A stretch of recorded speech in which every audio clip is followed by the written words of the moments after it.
नमस्कार दोस्तों, आप सभी पर माँ का आशीर्वाद और बजरंगबली की कृपा सदैव बनी रहे। भगवान विष्णु की ऊर्जा का आह्वान प्रत्येक दिन करना चाहिए, लेकिन इसमें भी अधिक मास, जिसे पुरुषोत्तम मास या मलमास कहा गया है, यह भगवान विष्णु की ऊर्जा के आह्वान का सर्वश्रेष्ठ समय है। साथ ही माँ लक्ष्मी की कृपा प्राप्ति के लिए भी विशेष समय है। अधिक मास का अपना एक विशेष धार्मिक और आध्यात्मिक महत्व है।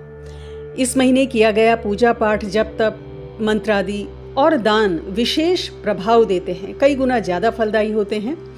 विशेषकर भगवान विष्णु की पूजा आराधना, उनके मंत्रों का जाप अनंत फलदायी होता है।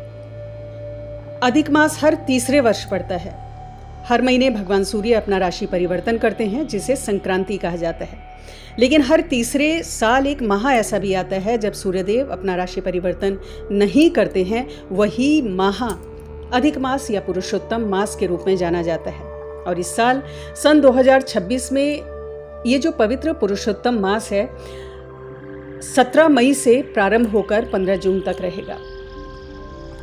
और इस माह में पूरे एक महीने नियम पूर्वक यदि आप कुछ विशेष पाठ कर लेते हैं, कुछ विशेष दान आदि कर लेते हैं, तो भगवान विष्णु के साथ साथ माँ लक्ष्मी की असीम कृपा प्राप्त होती है, सुख समृद्धि प्राप्त होती है। और कोई भी नकारात्मकता जीवन में है, कोई भी ग्रह बाधा आपके जीवन को पीड़ित कर रही है, उससे मुक्ति मिलती है।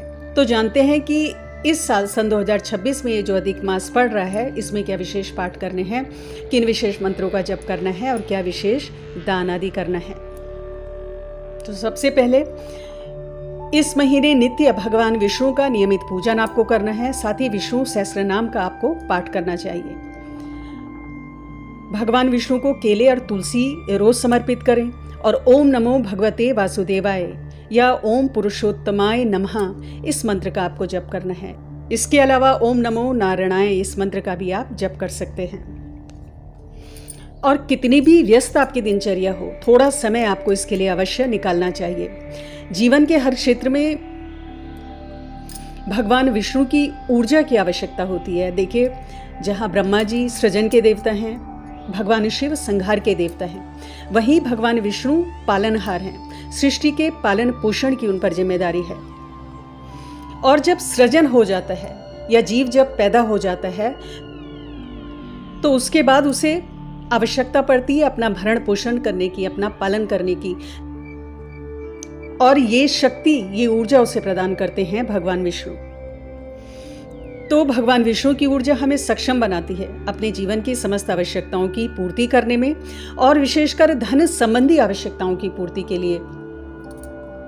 इसके अलावा माँ लक्ष्मी की प्रसन्नता के लिए श्री सूक्तम के 16 पाठ आप नित्य करें। और 16 पाठ यदि नहीं कर सकते हैं नित्य, तो 8 पाठ करें।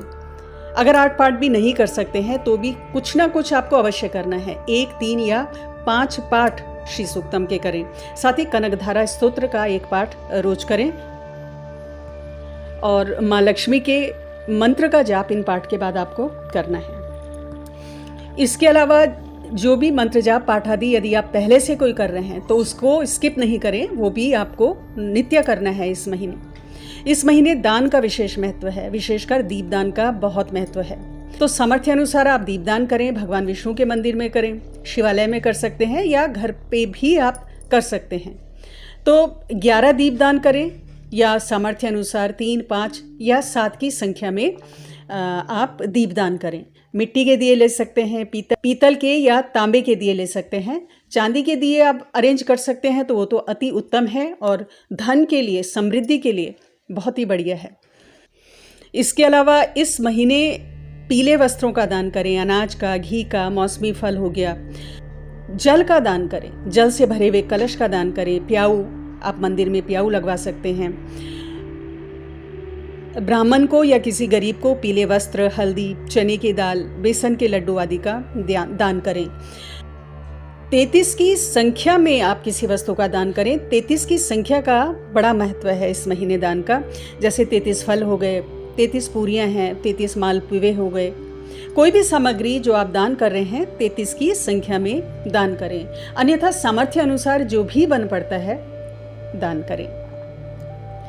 कुछ चीज़ें ऐसी भी हैं जो इस माह में आपको नहीं करनी है, जो वर्जित हैं। जैसे कोई भी मांगलिक कार्य, जैसे विवाह आदि का कार्य नहीं करना है, सगाई है उसे नहीं करना है, मुंडन संस्कार आदि नहीं करने हैं, गृह प्रवेश वर्जित है, कोई भी नया बिजनेस आप शुरू कर रहे हैं तो इस महीने वो नहीं करें।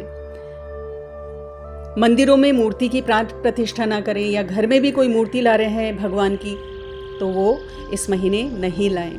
नए व्रत का संकल्प नहीं लेना है, व्रत का उद्यापन नहीं करना है, और तामसिक वृत्ति का पूर्णतः परित्याग करना है। मांस, मदिरा आदि या कोई भी नशे आदि का सेवन करते हैं तो पूरी तरह से त्याज्य होना चाहिए।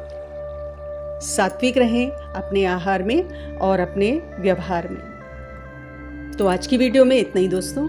अगली वीडियो में बहुत जल्द मिलती हूँ, तब तक के लिए अपना ध्यान रखें, स्वस्थ रहें, खुश रहें, मस्त रहें। जय माता दी, जय बजरंगबली। नमस्कार दोस्तों, आप सभी पर माँ का आशीर्वाद और बजरंगबली